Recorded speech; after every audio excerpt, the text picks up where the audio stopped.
Welcome in to the DNVR Avalanche podcast presented by DraftKings Sportsbook. I'm your host, Rudo, joined by Evan Rao, as we will be answering listener questions today on the show. We'll get into those in just a little bit. First, obviously, a little bit of Avalanche news to talk about today. Jonas Johansson signing a one-year deal. This isn't super surprising. I think it was kind of expected that after the last couple of years, especially, the Avs maybe realized they need some semblance of a third goaltender that they were actually willing to play. And I think the reality is they're not willing to play Hunter Miska. So, yeah, and I guess it's good that they're taking some initiative now rather than trading for someone at the deadline like they've had to do the last 2 years. So, yep. Whether or not people think Johansson is the right guy is another thing, but at least they are doing it now and not having to give up, hopefully not give up assets down the line to do this again. Sure. And obviously, you have to imagine UC Parklow saw something that he said, okay, I can work with this guy. Right. I'm sure they consulted their goaltending coach to some extent. At very least. It does make for a bit of a tight situation down the depth chart for the Avs. As of right now, they obviously have Johansson, they have Miska signed, and they have Justus Annunen signed as well. Now, maybe Adam Werner just walks. That's definitely an option, but it's going to be tight as far as depth goaltenders in the organization. You have not Adam Werner, Trent Miner as well in the organization, which he could go back to juniors as an overager technically, but anyway, it'll be a weird situation on the goaltender depth, but hopefully, as far as the actual Avs are concerned, they don't even have to think about it, and they get healthy goaltending for once. Yeah, it's I mean, it could be worse problems to have, I guess. I actually was checking to see if Adam Werner had signed anywhere in Sweden for next year, and I hadn't seen anything, but I fully expect that to be the case. Just certainly doesn't seem like they have the numbers, at the very least, to bring him back. So, yeah, how they handle Justus Annunen next year will be the interesting thing, because that's the goalie that you expect to take over down the line, but now it's going to be a matter of finding him the right time and how much playing time he can actually get. So, yeah, a lot of guys are going to be playing the ECHL. I imagine there's going to be some swapping down there. Yeah, definitely expect a lot of random goalie movement around in the depth for sure. So that is what it is. There's nothing too special about it. It's a one-year deal to fill that third goaltender role. If he plays, it's because an Avs goalie got hurt. All right. So we can jump into y'all's questions a little bit. The most common questions we got were mostly related to free agency. Kind of two different things here. First of all, Michael asks, in general, do you think teams should stay out of free agency? So many bad contracts get signed during this time. Do you think teams would just be better off staying out of it entirely? And this gets expanded by a few other people asking things like, who are your three biggest landmines in free agency this offseason? I threw Taylor Hall's name out there as someone who we haven't talked about because, especially if Hall wants term, that could be super dangerous to me. He'll be 30 at the start of next season, basically, and he's not going to be cheap. And obviously, the injury history is there. Yeah, I think, what did he say after they got eliminated? That is he looking for the big contract now after taking that 1-year deal? He definitely said he would like to stay in Boston. That's the only thing I really heard, but we kind of know we can't take Hall at his word for these types of things. So yeah, I guess not.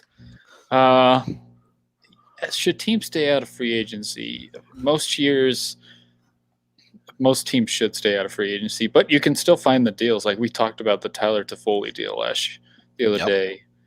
If you are patient and you wait it out, especially this year, like I think we talked about it the other day. No one really can predict what we're going to see because of the cap this year. And this RNH deal is that I'm sure we're going to talk about here soon is maybe an indication that it's Get guys a little bit on the cheap side.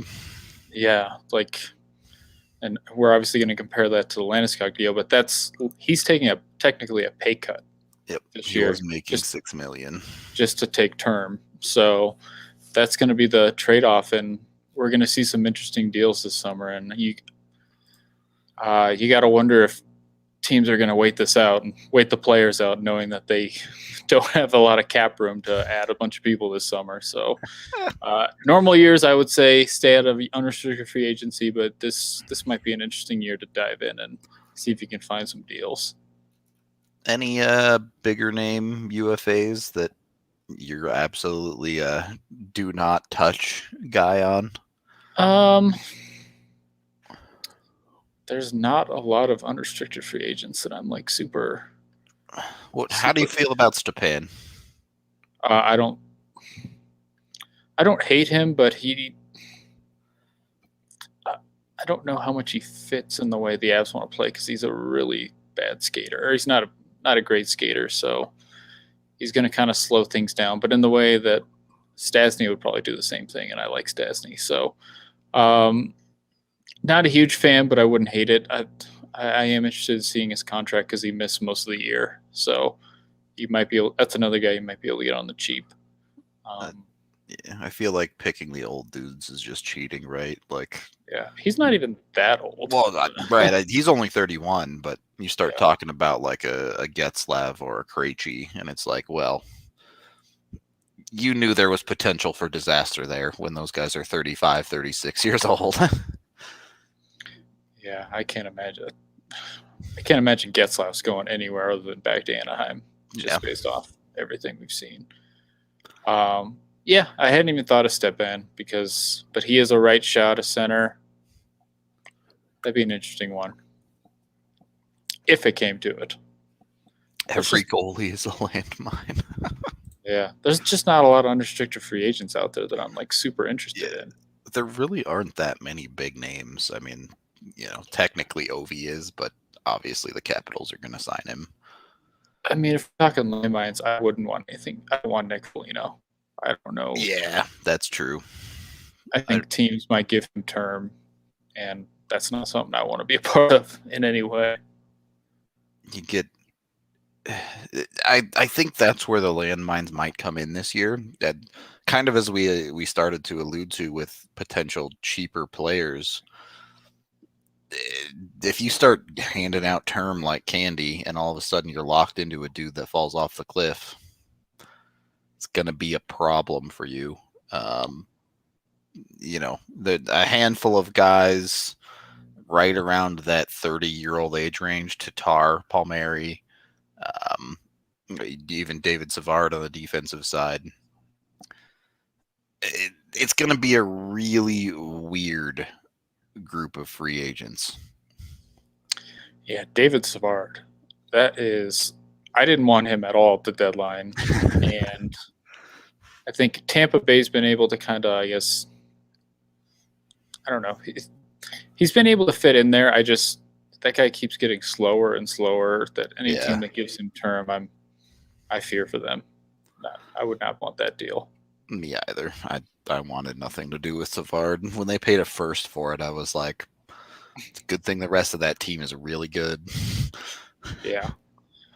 But there's just a lot of average unrestricted free agents out there. It's hard to be a landmine when there's just not that much expected from you in the beginning, right? Yeah. So we'll see.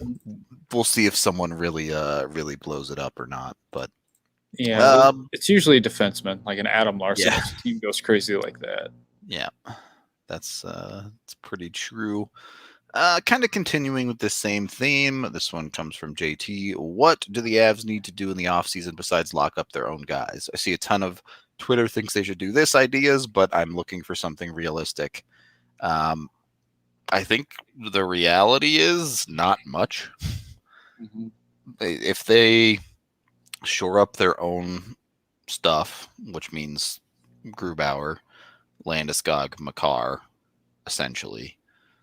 And then, fill out the rest of their roster with guys like Timmins or Kaut or whatever. The only spot that they're really dropping is that top 6 wing spot that Otta wouldn't be coming back in. Yeah, there just isn't a ton for them to do that they can realistically do. If they sign those 3 guys, then that's most of their cap space is just gone. Like, They can't really do anything. They would have to get super creative. And, as we've talked about, maybe the expansion draft allows them to get creative. If one of those guys gets taken, then they got a little bit more wiggle room, but there's just not a lot they can do. It's basically, if they sign their guys, like, I understand the season ended pretty poorly, but this is still a great team. There's not like a ton that you need to change. There is the extremely way too early 2022 Stanley Cup polls from the betting organizations are coming out. And I think something like 70% of people voted if Colorado is the favorite, if they just bring back their guys. Mm-hmm. So it's an interesting situation to be in, because the answer for Colorado really is they don't have to do a whole lot. They could, if an opportunity to get better presents itself. I'm not saying they shouldn't try, but just continuing to be the team that they already are will put them as favorites. They won the President's Trophy, right? It's not nothing, to say the least. It's just more tweaks here and there. It's not like, it doesn't feel like they need to go out and make a big move. Put a lot, obviously, banks on Landeskog and Grubauer and what happens there. Yeah, for sure. Look, there are other avenues. There's always going to be avenues, whether it's Avs freeing up money in expansion or, looking to move out Cap and EJ or whatever. But I don't really think it's a bad thing if the Avs are quiet this offseason. This is another question we've been getting a good bit from Spencer here. Thank you for the super chat. Do the Avs even use their first round pick this year? They would pick 27 in the entry draft. Again, that depends on if they want to try and do something or not. If they're looking to do something significant, you pretty much expect that first round pick to get thrown into a deal. Mm-hmm. For a decent piece, a top 6 winger, probably. Or, as we discussed, tossing it in to get rid of EJ's contract. Yeah, sure. Like yeah, to free up cap space to do something big, whatever. I know you guys are ready to get rid of that first round pick. Please, get rid of this draft. Don't have to think about the 27th pick in a year where nobody has any idea what the board's going to look like beyond 3. Yeah, considering the Avs. They only have their 7th after that? Is that right? Or is it? They have their 3rd and then their 7th, yeah. Yeah, so if you're going to get rid of your first round pick, I guess this is the year to do it. And when it seems like nobody likes this draft. I'm not a big draft guy, but there's just, this draft I've not heard good things about. All right. Well, we'll get into the RNH conversation just a little bit. We do have to take our first period break, as we're brought to you by Breckenridge Brewery, the official beer of DNVR. You can get it down at the DNVR bar, 8 different kinds on tap, or check it out at a local liquor store near you. Find their seltzers. They are absolutely delicious. Can't recommend those enough. Everybody seems to love them every time we get them. So check that out and help support us. Also, nowadays, right now, we're sponsored by Ball, by the way. Yes, that's the same Ball in Ball Arena, the people who make those awesome aluminum cups. But did you also know that they are an aerospace technology company? Ball has been leading global sustainability efforts for decades. In 2018 and 2019, Ball Aerospace developed image surveillance systems to observe natural resources from space, things like methane, ozone, even land and water use. Ball ASI is Aluminum Stewardship Initiative certification.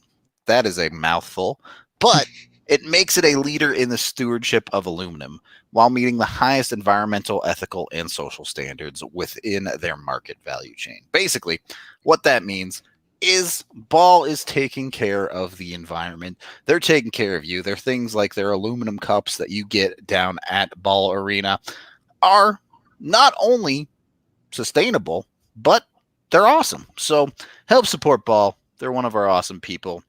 Highly recommend you check these guys out right here in Golden. You can check out Work at Ball online and apply for a position at their aluminum can plant. Text Golden to 77222 or go to jobs.ball.com and search for Golden. That's jobs.ball.com and search for Golden, or simply text Golden to 77222. Why not? Work for the company that owns, well, not owns, but sponsors the arena that the Avs play in. All right. Second period of the DNVR Avalanche podcast presented by DraftKings Sportsbook. Let's get into it.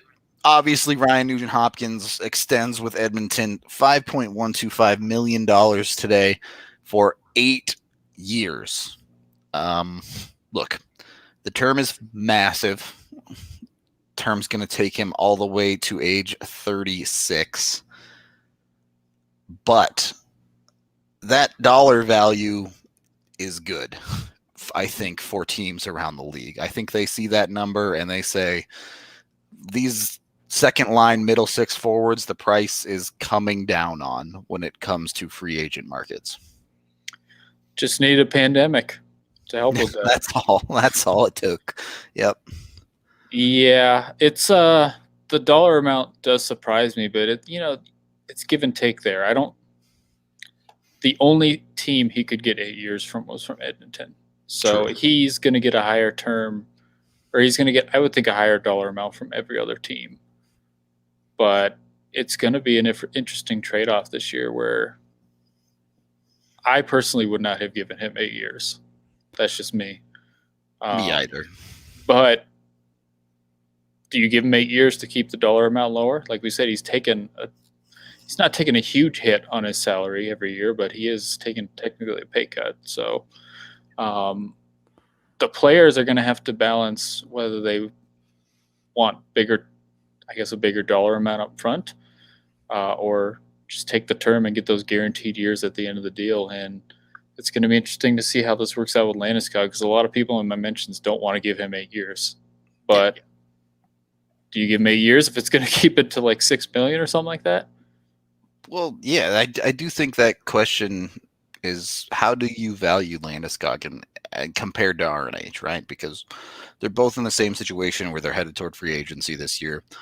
RNH is not really on their top line. I know he plays next to McDavid sometimes, but generally he's a second line type guy for them. Solid production, probably not quite as effective defensively as someone like Landy is. Also is not the captain. So there are factors that you can make arguments for Landy to get more than him. But the 8 years, it has to come in around $6 million if they give Landy 8 years, right? It can't be up near that $7 million number that we've thrown around a lot so far. Yeah, I think if you're the Avs, you see this contract and say, yeah, if you want 8 years, we're not giving you $7 million. Like, yeah, that's just the reality, because their production in the last 3 years is identical. Like, they both play with elite players and are producing about the same. And obviously, there's different intangibles involved here, like you said. But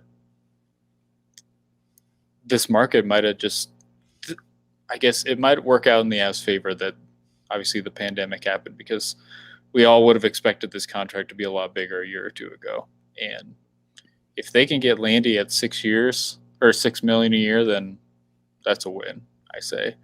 And I would, if it was anyone else, I would say probably not 8 years, but it's Landeskog. So I say, if you can do 6 by 8, I'd do it. I think I would too. If it's at 6 flat, that's hard to say no to.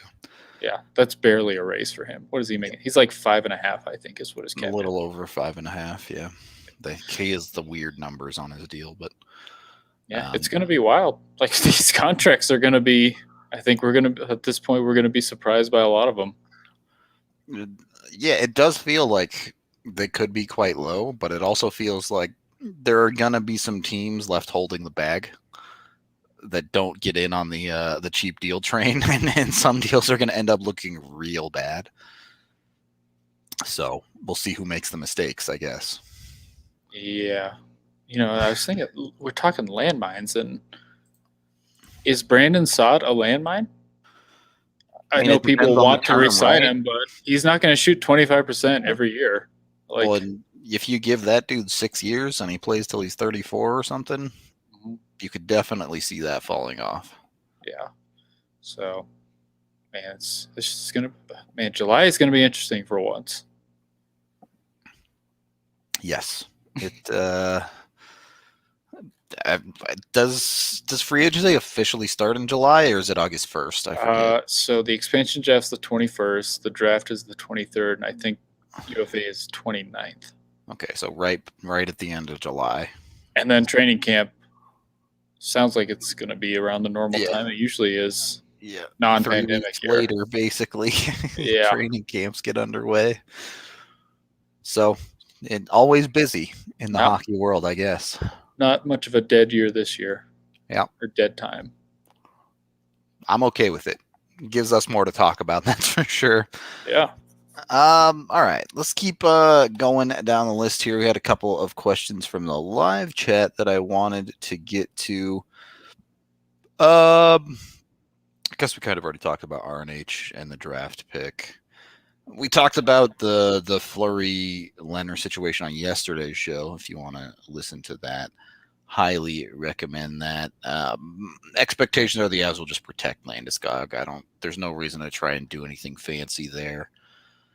Well, there's one other one that I saw. Does it concern you to come back with the exact same defense? Not really. It's not even the exact same defense because Byram will probably actually play. Yeah, and EJ might. Who knows? Like, it could be a very different defense. Yeah. So no is the short answer there. What are the chances the Avs pull an Orpik type trade with EJ? I would say very, very low. First of all, if you intentionally do that, that's illegal. You can't trade a player away with the intent to get him back for less salary. That has to be like Washington. The NHL investigated it to make sure that it was just coincidence, that it just kind of happened that way, not that it was Washington's plan from the beginning. There's definitely a chance that they move EJ out to free up salary, but I don't see them bringing him back if that does happen. Yeah, and if they do move him out, we talked about it yesterday, they probably are going to have to eat some of that cap hit. Yep. We would imagine. There's no way they move the full $6 million, barring giving up a lot. Yeah. All right. Some non-hockey questions here. Outside of hockey, what's your favorite sport and who's your favorite non-hockey professional athlete?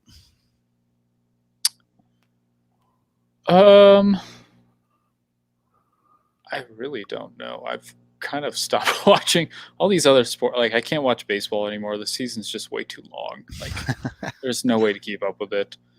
I do like basketball, but I can't watch those games because I don't understand any of the fouls. Well, I don't mind basketball either, but the tweet of that game, I forget which game it was, but the last 90 seconds of the game on clock time took 30 minutes of real time. Yeah. I just can't do that, man. I can't sit there and watch 5 seconds tick off the clock for every 5 minutes of real life. Yeah. If I was, I do like watching football, but like the same way it can just take forever.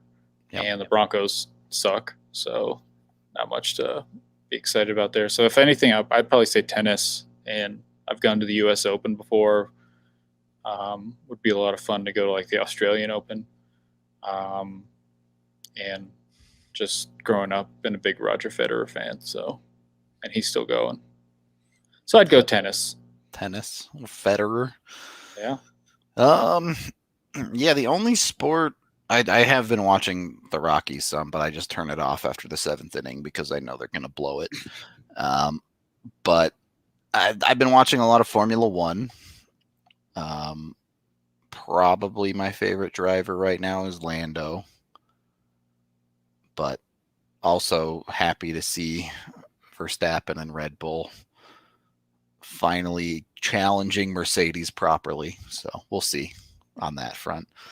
Other than that, I'd say a bunch of esports people, but half the chat would think that those aren't even really athletes. So Yeah, I know. I watched the Rocket League Championships, and I was just like, I can't even get off the ground. These guys always off the ground. They're never touching the ground. Yeah, exactly. So yeah, fun little question there. Let's see. If you could choose a past Avs goalie to be the starter in net next year, except for Waugh, Varley, and Grubauer, who would it be? So, except for all the good ones, which one are you taking? Who gave him the best year? Craig Anderson? I don't know. Craig Anderson in a good year, probably. Or Abisher, maybe? I don't know. Jose Theodore, I guess, maybe. Yeah. He did not exactly a whole lot of great choices. If you take away those three, yeah, that is for sure. Chat likes Abisher. Yeah, a lot of people think he got a raw deal. It's not great pickings. Yeah, after that, it really is. Jaguar is a decent choice. Yeah, I mean, are you getting Avs Jaguar or Michelin Man and Anaheim Jaguar? Is he in his prime or what? Yeah, exactly. Kind of cheating a little bit there, but yeah. So the answer is, if you don't have Varley, Gruby, or Waugh, you go out and get a Varley, Gruby, or Waugh caliber goaltender, I think. Yeah. But they wouldn't be considered contenders next year if that was the case. Yeah, I think that is probably correct. Let's see. Next question. I've heard / read about a few alternatives. We can't sign Saad. What do those possible contracts look like, and how much different could they potentially be versus what Saad would have gotten? And what are the comparisons in terms of play and impact? I mean, the spectrum there is extremely wide, right? Like, there's a world where the Avs don't get anything done, and they just say, all right, Jonas Donskoy is now our second line winger. Mm-hmm. And they just deal with that. On the other side of it, you can go as far as they go out and get Matt Tkachuk to fill that role. And, we've talked a bunch of times about how they would have to free up the cap space to do that. But then you're talking about a player that is going to provide significantly more than Brandon Saad did. So the range is really across the board right now. It just depends on how aggressive the Avs want to be and what they're comfortable with doing in finding room for players. Yeah, and it's going to be who they target, because I would be afraid of a Brandon Saad contract, but also, like we said, there's a million times no one knows what's going on this year. So the one guy I'm looking at who's still playing, that, remember when we all thought Blake Coleman was going to be an Av? Yeah. Like, that was the rumor, like that he was basically on the team. Then it just fell apart. I do wonder if that's someone. I can't imagine how Tampa Bay is going to be able to re-sign him. Yeah, Tampa Bay is going to have to move out a lot of pieces. They're projected to be $6 million over the salary cap just as soon as the season ends for them. So that's a guy. I wonder if they're going to revisit that. A potential option. A lot more enticing when they don't have to give up a first for him. Yeah. So that's definitely an option. Do you think Saad signs for something like $4 million after the RNH contract? Probably. I think it'd be tough to get him for less than 4.5, but you never know. Yeah. And the thing is, like, look, the RNH deal is a step in the right direction, but that could still end up being a team-friendly type of deal. Because it's nice to look at that number, but the market isn't really set until free agency hits. Because there's always teams that do dumb stuff in free agency. And also, he got that eighth year, which most of these guys, they can't get and they shouldn't get. Yep. And that's why it's cheaper. So, 4.5 is honestly the max that I would give Saad. I'll just be honest. Anything over that, I wouldn't give. I think it's the max I would give too. I also think it's probably the minimum to get him to sign. So, yeah. Tough spot for sure. Do you think the Avs bring back PEB for a 1-year league min contract? I don't. They might. I'm not going to say that they won't, but I don't see any reason to. I think that was my prediction before the year, is that he gets a 1-year deal. Yeah. And I still think that happens. I think they're going to bring it back, because now, do they commit to him being an every night player? I don't know, but I do think they bring him back. Sure. It wouldn't surprise me if they did. Personally, I wouldn't do it. Yeah. How many years for Saad? Who knows? Again, some team might do something stupid and offer him 6. You'd never know. Nope. That's a no from me. Yeah, I wouldn't. I'd think a hard cap of like 4 years at most if it were me. But again, I'm not a GM of a team that's desperate. So yeah. Someone said the Toffoli deal for Saad. That would be that would be awesome. What you hope for. I'd do that for sure. Yeah. All right. We are brought to y'all by DraftKings Sportsbook. It's not only my favorite sportsbook, but also America's top-rated sportsbook app. I love using it. It's super easy to navigate. My favorite thing to do is to bet on first pitch strikes, by the way. It always makes me money. It's the best bet in baseball as long as you're not betting on Rockies pitchers. Bet on first pitch strikes in their live betting section. Awesome way to do it. There are nearly limitless other ways to get in the action, though, from obviously all of the major sports to even crazy minor stuff like table tennis. And I don't think you can bet on someone intentionally wrecking a bunch of bikers in the Tour de France, but you can bet on the Tour de France. So close enough. What happened to that lady? Did anything happen to her? Last I heard is that they were trying to sue her, but no one can find her. She's like on the run. Yeah, there's like 600 people laying on the ground. She probably just escaped easily. Distraction. Either way, head on over to DraftKings Sportsbook. Right now, they have a special offer when you sign up with code DNVR. You can turn $1 into $100.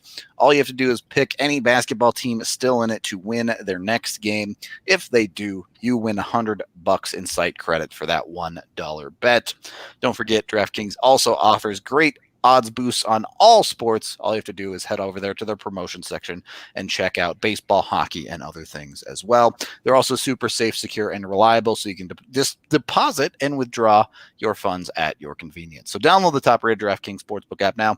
Use that DNVR promo code when you sign up for that $1 for $100 in site credit bet on any basketball team to win their next game, at least still in the playoffs. Again, promo code DNVR, limited time only DraftKings Sportsbook, must be 21 or older, Colorado only, new customers only, wager paid out in site credits, restrictions apply. See DraftKings.com/sportsbook for details. Gambling problem, call 1-800-522-4700. Also brought to y'all by Solace Meds. There's a location just a couple blocks down from the DNVR bar. When you check out online for pickup, you can get 20% off with code DNVR20 at solacemeds.com. That's SOLACE meds.com. So be sure to check them out as well. They also have varying deals from 10 to 25% off on products in the store with 4 locations in Colorado. So be sure to check them out, get everything you need. After that, once you get the munchies, you can go on over to hasslecattlecompany.com and get yourself some damn good beef. You can try the Wagyu burgers down at the bar, but they have all sorts of amazing meats, not only their Wagyu steaks, etc., but things like their bone-in ribeye, things like their New York strip. You buy 3, you get 1 free. So go get your steaks for the whole family. It's great stuff there. Get 10% off with code DNVR10. And if you do a group order of $200 or more, you get free shipping as well. Third period of the DNVR Avalanche podcast, answering all your questions here. It should be interesting times. Evan, we've heard AJ answer this question a few times, but What do you miss most and least about being in the locker rooms? Not having to raise my hand on a Zoom question that I may or may not get called on because of people that raised your hand before you. No, it's just more being able to talk to whoever the hell you want to, assuming they're going to talk to you. Like the Zoom thing was, obviously they had to do it, but like we didn't get to pick who was coming on there. Like if you're like, oh, I want to talk to, Taze today. Well, too bad. Here's JT Comfort and someone else. It's like, oh, okay, well, guess not.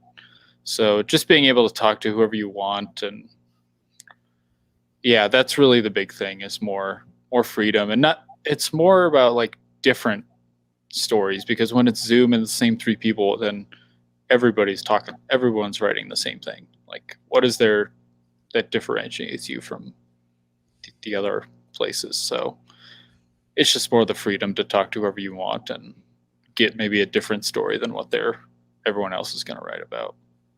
Yep. Do you have a least favorite thing about being in the locker room?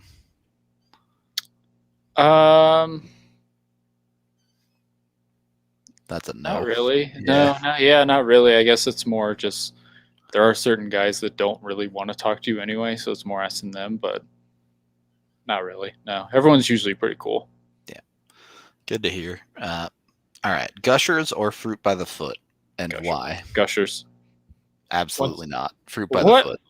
I haven't had fruit by the foot in a long time, but Gushers, when you break into it and that little whatever the hell's in there, the juices. Yeah, see, that's nasty. I just want my fruit by the foot that I can like put the whole foot in my mouth. Okay, well, I hope nobody clips that for you. Absolutely delicious. Oh, I'm gonna go Gushers every single time. Fruit by the foot is the way to go. Yeah. Gummy bears also a great choice. Acceptable. Gummy bears, yeah. All right. What changes that have been made during the last two shortened seasons would you keep for the next regular length season? With Bettman unsurprisingly standing by the poor officiating we've seen, is there any hope for actual changes made to holding officials accountable? I would say no shot on the official side. But would he defend them? They are the best. Don't ask questions. Two ways I want to go with this. First of all, I think both Evan and I agree that the playoffs don't need more teams in them. 16 is plenty. You don't need any extra rounds. No, especially since we're going back to 82 games. Like, what the hell's the point of the regular season then? That's the other side of that I wanted to get into is obviously the NHL will never do this for advertisement reasons and stuff. They'd never shorten the season willingly, barring something extraneous like a pandemic. But does it have to be that long? 82 games is it just feels unnecessary. It feels like the entire last month of the season is. And look, I get it. The Avs just a couple of years ago were playing in game 82 to make it into the playoffs.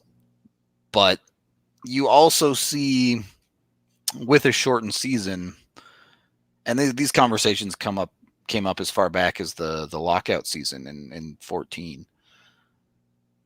You see higher energy hockey with a shorter year. It's not as much of a slog sometimes that way. Yeah, and I think I've said this on the podcast before, but when I was younger, I loved 82 games. Now it's just like, why the hell are they playing 82 games? This is way too many.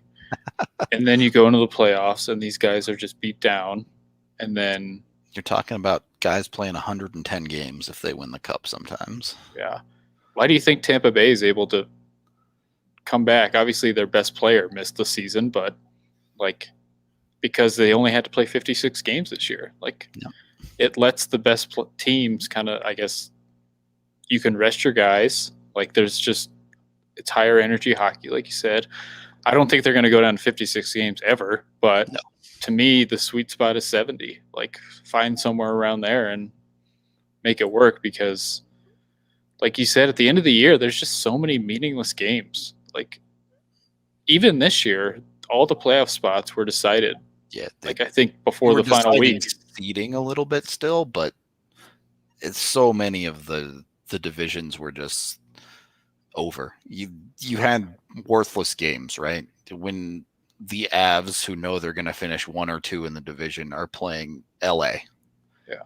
And nobody cares about this hockey game. Yeah. It's game 82 was awesome, but that's because it never happens. Like, yeah, it's extremely rare for sure.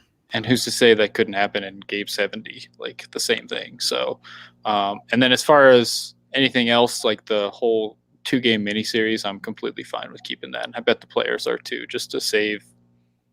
I would imagine it saves. Easier, right? Yeah. Oh yeah, I would imagine it saves teams money too, because they're not having to book multiple flights, things like that. As Brad says in the chat, this 56-game schedule for the Avs wasn't good. That's because they played in a terrible division. Yeah, I guess what was not good about it is more the playing the same stupid teams over and over again, but also it was just super condensed this year. But which both of those things in a normal year, you'd have more variety in the teams you play, and you'd have more time to play the games because the schedule would have been fast, but not horrendously so if the Avs didn't have 2 COVID pauses. With 2 COVID pauses, obviously, it was just absolutely brutal, the amount of hockey being played and the amount of time that they had. But in a normal full year, if you shorten it even to 70 games, your teams are going to get 2 days, 3 days off pretty regularly. Yeah. Yeah. The players love this year because they never practiced once. So I think they would probably take the trade-off of less games, but then they'd be like, oh, wait, now I have to actually practice. But yeah, I think from a quality perspective, 82 games, you're not going to get the high-quality hockey that you want every single night. Like, how many there's so many times where there's just, when you hit December and January, it's like, this is a slog. Like, this is... These games, I'm not going to remember any of these games by the end of the year. Like, they're not going to matter. It's just too many games. How would the 2-game series work against the other conferences that normally play 1 home and 1 away? They can just go away from the 1 home, 1 away thing. I get you're quite a bit younger than us, Brad, so maybe you're not young enough to remember when the Avs would go play like Pittsburgh once every 3 years, just randomly. Yeah. It's before they went to the you have to play each team twice style of scheduling. So yeah, it's pretty simple. You just you go to an Eastern Conference team twice one year, and then next year they come here twice. To you twice, yep. So you just trade off. Yep, you could definitely do that. But Brad doesn't want a team doesn't come to your city, which I get to a certain extent. I'm sure the NHL understands, they want to put McDavid in everybody's barn, I'm sure. But no system is perfect. Nope. Narrative aside, is there actually a big next step or hurdle that the Avs need to overcome to win a cup? Or are they now at the point where it's just getting ready each year for a spin at the wheel and hoping for the best? They got to get past the second round. Yeah. I don't know. Is there a narrative? Like Washington for years had the narrative, couldn't get past Pittsburgh. With the Avs, it's just more the second round, more than anything. And I think we're at the start of it, right? If the Avs come into 2022 and lose in the second round again, that's when it's really like, okay, this team can't get past the second round. They just can't do it. Mm-hmm. And that's when a narrative really starts to form. Like there are whispers of it being a thing now, but to do it in 4 straight years is when people start just assuming that this is who you are. Yeah, because the first year the Avs were not supposed to be in the second round. Like they were the last seed, right, against Calgary. Yep. And then last year was different circumstances in the bubble where half the team got hurt, and they still almost made it to the third. Yep. Yeah. And even then, they would have had Michael Hutchinson in net in the third round. Who knows what would have even happened? And then this year, it's the two best teams in the league by record face off in round 2. Yeah, I would say next year, if they do not get out of the second round, then that's when the questions start to come in, because next year they're not going to have to face Vegas in the second round. They're going to be back in their normal division, which they should take. We all expect them to very easily be the best team in that division. So, next year is when it should start. They're still a great team. It's just sometimes it takes a while. Like Tampa Bay took them, 6 years to actually pull it off? And they stuck with the same coach. Everyone needs to remember that. Yep. They stuck with the same coach who's very good. And look at them now. Same coach, same core, and they finally got it done. Yeah, they basically made tweaks to players outside the core, which is where the Avs probably will look. Yep. I think that's pretty spot on. Your opinions on Tampa's cap circumvention? It's a legal loophole, but still seems very unjust, and now they look to be running away with the cup. Any expectations of the league closing the loophole in the future? I read GMs aren't happy about it.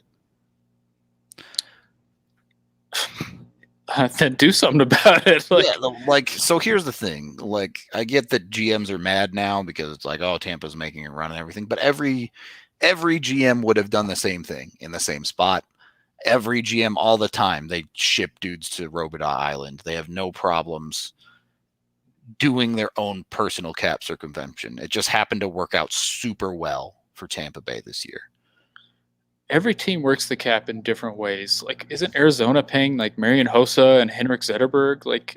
They're using it a different way, but these are the rules.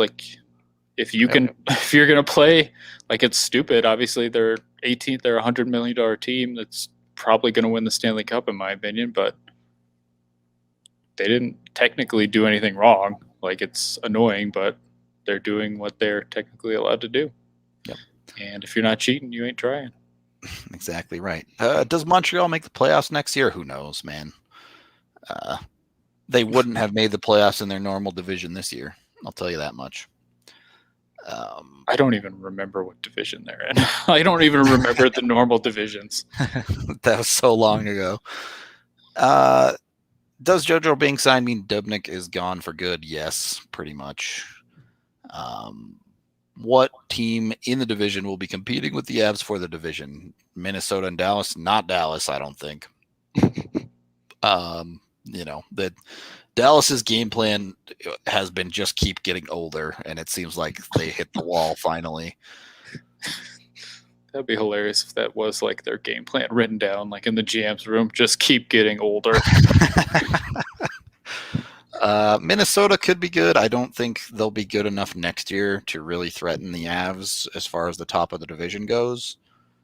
Yeah, what is going on with Kaprizov there? If there was a chance that they lost him, goodbye. They're in big trouble if they can't get Kaprizov signed. Chicago, Nashville, Arizona, St. Louis, Obviously, it's the Avs division to lose. Really, the Central is next year. Yeah, I guess the wild card is if one of those teams somehow traded for Jack. Right. Yeah. Obviously, reassess that once teams have made their moves, of course. But right now the division does not look that bad. It seems like there's just going to be the Avs and then a glut of teams. Yep, a bunch of middling-ish stuff until the inevitable arms race begins. But we'll see. A couple more questions here. Do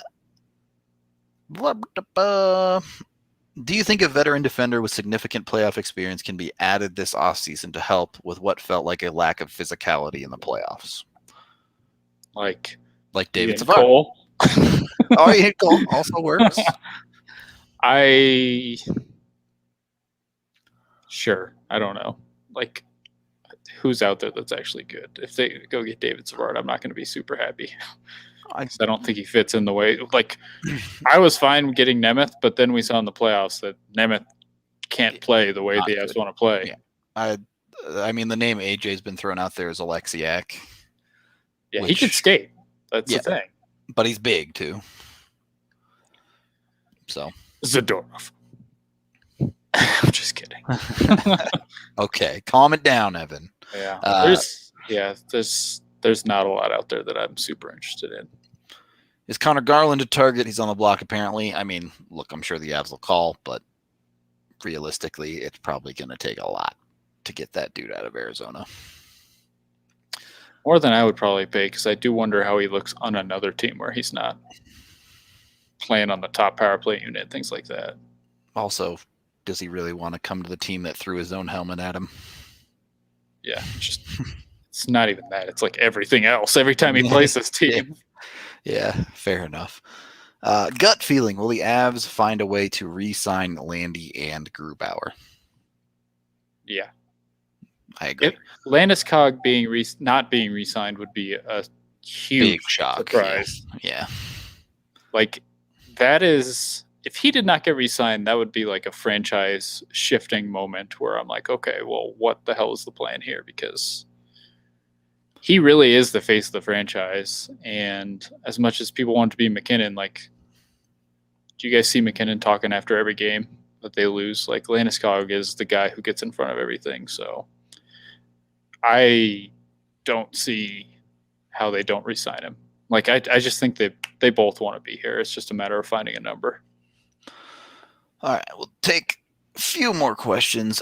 Tampa going to lose 2 to 3 good players after the season. If the Avs don't bring back Saad, should they target someone like Killorn, Palat, Gord, or Cirelli? I feel like that was the question last year, and then they somehow found a way around the cap, and now all those guys are still there. True. So, Tampa keeps finding ways to make it work. Yeah. Oh my God, Yanni Gord makes $5.1 million. Yeah, I'm a pass on Gord, but yeah. Palat, I would be interested in because it's just 1 year. Beyond that, I don't know. Like, Killorn's a good player, I guess, and he would add a different type of player into the lineup. What's he make? He's 4.5 for 2 more years. Yeah, probably. If you didn't want to pay Saad and give him 4 years or whatever, then yeah, you'd be turning around and getting Killorn. Killorn probably makes more sense. Well, he's 31, so you're kind of rolling the dice either way. Killorn and Cirelli are both in the same spot, right? Like, Cirelli makes a touch more than he does, but they both make about 4.5. Killorn has a track record of being a 40 to 45 point guy, whereas Cirelli is young, but they're not giving up Cirelli, are they? There's no way. I don't know why they would, but he did have a down year. Yeah. Well, if they want to give up Cirelli, that's the guy I want. Okay, fair enough. Fair enough. Okay. One more question here. This was originally asked to AJ, but he's not here. So, what's your favorite dinosaur, Evan? I did a project on the Allosaurus in first grade, so I'll go with that. There we go. You love to hear it. All right. I don't know. My kid's big into dinosaurs now, so I'm learning a lot about them again. Oh, there you go. It's dinosaur season in the Rowell household. Oh yeah, Stegosaurus time. We talked about Arvidsson a little bit on previous shows, so head back, check him. I think we talked about him yesterday on when we talked about Nashville a little bit, but he's had injury troubles. Yeah, for sure. T-Rex is a basic dinosaur, all right? You can do better than the T-Rex. That's all I'm saying. Yeah, the Allosaurus is the T-Rex without the hype. You heard it here first. Dino Pod when the world shuts down for 5 months again. Confirmed. Well, when we're really deep in the weeds, we'll have the Dino Pod. Anyway, we're gonna wrap up for today. Thank you, everyone. The Broncos guys doing their drafts, like the dinosaur draft. Oh boy, yeah, there you go. It's I think I would struggle with that one. But either way, thank you all for watching, listening, however you consume the pod. We appreciate it. Be sure to like and subscribe here on YouTube. That helps us out a ton over here. So please do that. Other than that, we will be back tomorrow. AJ, I think we'll be back tomorrow, but not 100% sure on that. we'll see. We'll see how things go. Either way, appreciate it, and we will catch you guys on the next one.